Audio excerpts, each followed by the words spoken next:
தமிழகத்தின் தென் எல்லையில் தாமிரபரணி நதியின் நாகரிகமும் செம்மண் மணல் மேடுகளின் மர்மமும் சந்திக்கும் ஒரு இடம் இருக்கிறது. அந்த இடத்தின் பெயர் தேரி குடியிருப்பு. இங்கு வீசும் ஒவ்வொரு காற்றும் ஒரு வரலாற்றை சொல்கிறது.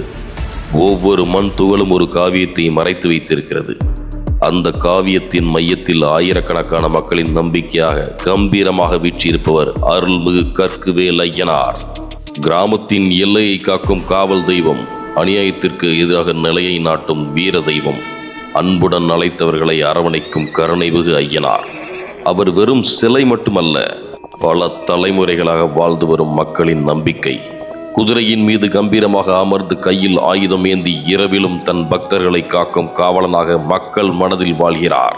இன்றும் பலர் ஐயனார் இரவில் குதிரையில் வலம் வருகிறார் என்று ஆழ்ந்த பக்தியுடன் நம்புகிறார்கள். இந்த கோவிலின் பெருமையை உலகம் முழுவதும் அறியச் செய்த திருவிழா கள்ளர் வெட்டு திருவிழா. இது வெறும் விழா மட்டுமல்ல, பல நூற்றாண்டுகளாக தொடரும் ஒரு பாரம்பரிய நிகழ்வு. அநியாயம் அழிய வேண்டும், தீமை தோற்க வேண்டும், நீதி வெல்ல வேண்டும் என்ற அடையாளமாக நடத்தப்படும் இந்த விழாவை காண தமிழகத்தில் பல மாவட்டங்களிலிருந்தும் ஆயிரக்கணக்கான பக்தர்கள் திரளுகின்றனர். உடுக்கை முழங்க, மேலதாளங்கள் ஒலிக்க, ஐயனார் அரோகரா என்ற முழக்கங்கள் வானத்தை அதிரச் செய்யும். அந்த தருணத்தில் பக்தர்களின் கண்களில் தெரியும் நம்பிக்கையும் இதயத்தில் உணரும் பக்தியும் வார்த்தைகளால் விவரிக்க முடியாதவை.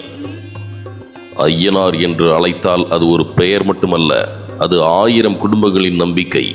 கற்குவேல் ஐயனார் கல்லை போல் உறுதியான அருளும், வேல் போல் தீமையை வெட்டியொழிக்கும் நீதியும் கொண்ட காவல் தெய்வம்.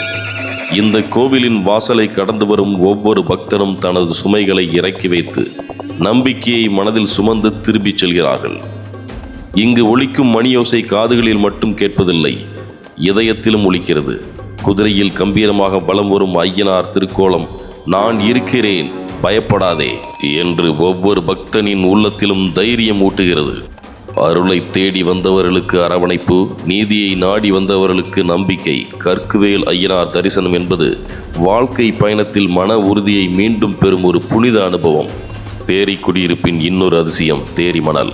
காலை சூரியன் உதிக்கும் நேரத்திலும் மாலை சூரியன் மறையும் நேரத்திலும் இந்த மணல் மேடுகள் பொன்னிற ஒளியில் மின்னும் காட்சி ஒரு பாலைவனத்தின் அழகை நினைவூட்டும். அதனால்தான் தமிழ் திரைப்பட உலகமும் இந்த இடத்தை மீண்டும் மீண்டும் தேடி வருகிறது. இந்த கோவிலின் பெருமையை உலகம் முழுவதும் அறியச் செய்த திருவிழா கள்ளர் வெட்டு திருவிழா. இது வெறும் விழா மட்டுமல்ல, பல நூற்றாண்டுகளாக தொடரும் ஒரு பாரம்பரிய நிகழ்வு. அநியாயம் அழிய வேண்டும், தீமை தோற்க வேண்டும், நீதி வெல்ல வேண்டும் என்ற அடையாளமாக நடத்தப்படும் இந்த விழாவை காண தமிழகத்தின் பல மாவட்டங்களில் இருந்தும் ஆயிரக்கணக்கான பக்தர்கள் திரளுகின்றனர். உடுக்கை முழங்க, மேலதாளங்கள் ஒலிக்க, ஐயனார் அரோகரா என்ற முழக்கங்கள் வானத்தை அதிரச் செய்யும். அந்த தருணத்தில் பக்தர்களின் கண்களில் தெரியும் நம்பிக்கையும் இதயத்தில் உணரும் பக்தியும் வார்த்தைகளால் விவரிக்க முடியாதவை.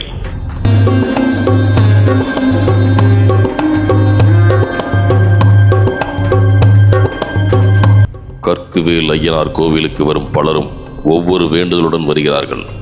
ஆனால் திரும்பிச் செல்லும் பொழுது மன நிம்மதியையும் நம்பிக்கையையும் துணிவையும் எடுத்துச் செல்கிறார்கள். அதுவே இந்த தலத்தின் மகிமை. நீங்கள் இயற்கையை ரசிப்பவராக இருந்தாலும், வரலாற்றை விரும்புவராக இருந்தாலும், ஆன்மீக பயணத்தை நேசிப்பவராக இருந்தாலும் ஒரு முறையாவது தேரி குடியிருப்புக்கு வந்து இந்த செம்மண் மணலை உங்கள் கால்களால் உணருங்கள். குதிரையில் கம்பீரமாக அருள் பாலிக்கும் கற்குவேல் ஐயனாரை தரிசியுங்கள். அப்போதுதான் ஏன் இந்த இடம் ஆயிரக்கணக்கான மக்களின் இதயத்தில் தனி இடம் பிடித்திருக்கிறது என்பதை உணர முடியும். இது ஒரு கோவில் மட்டுமல்ல, இது நம்பிக்கையின் காவல் கோட்டை. இது பாரம்பரியத்தின் உயிரோவியம். இது தென் தமிழகத்தின் பெருமை. அருள்மிகு தேரி குடியிருப்பு கற்குவேல் ஐயனார் திருக்கோவில். நான் உங்கள் நெல்லை சரவணன். இந்த வீடியோ உங்களுக்கு பிடித்திருந்தால் உங்கள் கருத்தை கீழே கமெண்டில் பதிவு செய்யுங்கள்.